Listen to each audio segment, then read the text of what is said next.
The Colts as strong contenders. Brian Westbrook, good morning. Thanks for hanging out with us. You spent 8 years in Philadelphia. Are you surprised the Eagles are expected to trade Wentz after seemingly choosing him over Doug Perdeson? Good morning, Jenna. And to be honest with you, I'm not surprised. It just seems as though Carson Wentz has pushed the Philadelphia Eagles completely into a corner. He hasn't made any public comments since his benching earlier in the season. He did not make any public comments when Nick Sirianni was named the head coach. And now you have to wonder, is there a bigger issue? And quite honestly, I think the bigger issue is Howie Roseman. Howie Roseman is responsible for drafting guys, putting better players around Carson Wentz, and you can say what you want. There just hasn't been a bunch of talent that has worked out for them as far as in the draft. And then you ought to mention that Jalen Hurts was drafted in the second round last year, something that seemingly has pushed Carson Wentz over the edge as far as the organization. So Howie Roseman still being there is the biggest issue, it seems, for Carson Wentz. And you also have to figure this thing. The Philadelphia Eagles, as they move forward, they're willing to take the biggest dead money cap hit in the history of the NFL, $34 million. And Brandon, the question to me is even bigger than that. Is Jalen Hurts the answer? Do you feel that he's the answer moving forward? Because if he's not the answer, now you don't feel comfortable with him as the answer, now with the 6th pick in the draft and Justin Fields happens to drop, now you have to ask yourself, are we willing to draft a quarterback in that position with the 6th pick? That's a big question. This organization has a long way to go to get there, but they have to figure some things out quickly. Right. And the first part is probably trading Carson Wentz. Yeah, look, so I'm not surprised, but I want to get there a little later. And I'm not trying to hijack this discussion. When the first thing that came up for me when I saw the question was Deshaun Watson. Now, to me, it's like there's a systemic issue here. And it comes down to how the NFL wants to set the precedent. Deshaun Watson is out there saying, I want to move on. I don't believe in this organization. There's some real problems here. Matthew Stafford, rumblings coming out week 14, week 15. Matthew Stafford wants out. Matthew Stafford got out right after the season. When he was able to get out, he got out. He's going to L.A. Then you look at Carson Wentz. Carson Wentz, oh, are we taking coach or are we taking the quarterback? They chose the quarterback. Then the quarterback said, I don't want you. I want out. And then all of a sudden, a week before the Super Bowl, we start hearing reports, oh, Carson Wentz can be traded in days. And now it's down to minutes. And now we're seeing reports coming out of Houston saying they are refusing to take people's calls. They're holding on to Deshaun. So what is the precedent here? What is the issue here?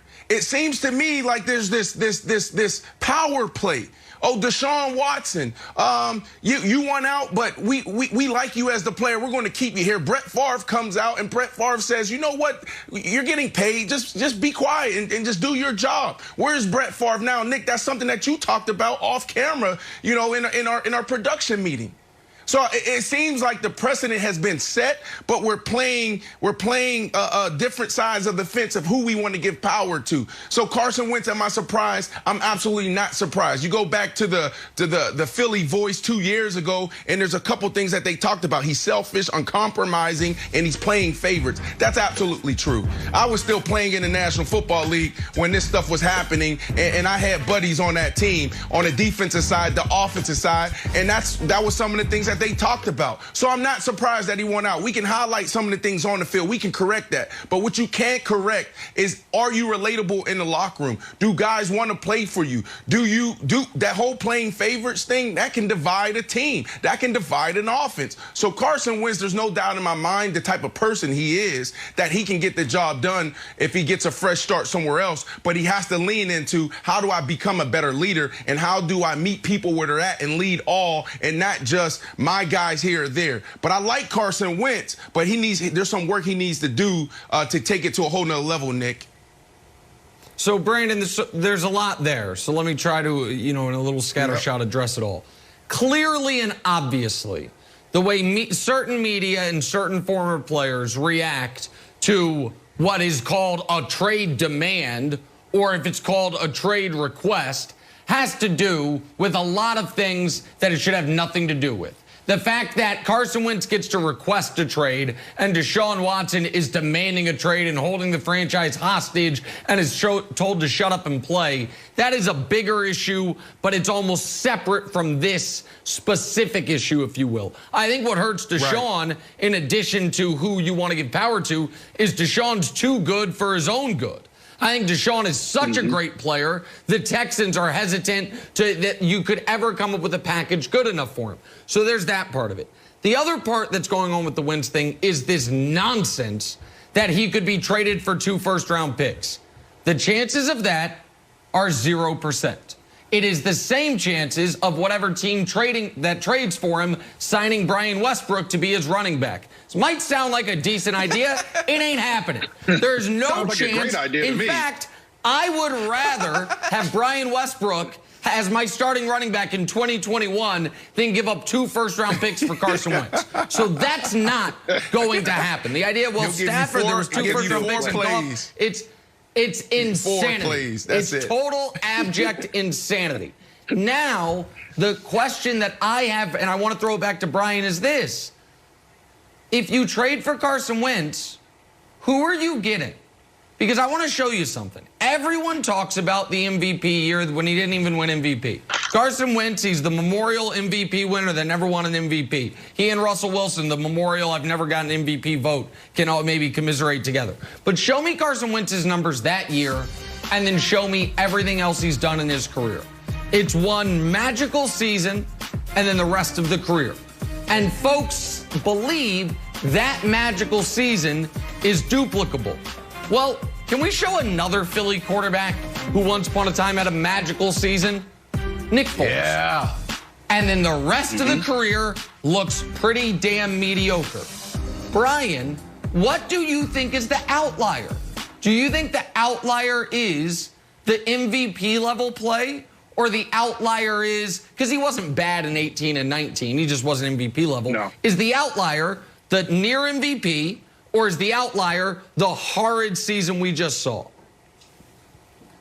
Well, I think if you're a team that's willing to trade for Carson Wentz, you have to believe that this past season 2020 was the outlier. And what you have to correct when he comes into your system is, one, his fundamentals. You have to be able to change his fundamentals, change his mechanics back to their much shorter throwing motion, get his footwork together. And in order to do all those things, you have to change him mentally. He has to be able to accept coaching. That's one of the big excuses that they've had and reasons in Philadelphia that some of the players on that team didn't find comfort in Carson Wentz, because he wasn't willing to accept coaching and was very belligerent about saying, I'm going to be right, and pushing back with some of the things that the coaches were trying to do. As a franchise guy, of course, we want you to be successful, but you have to be coached very well. And that means he has to get his footwork, his mechanics, his fundamentals back. And that's the type of quarterback that can go out there and be close to an MVP candidate that he was in 2017. If he doesn't and is not willing to correct those things, then he won't be even close to that guy, which he hasn't been since 2017. There you go, B. And Tom Brady showed us this year that talent only takes you so far.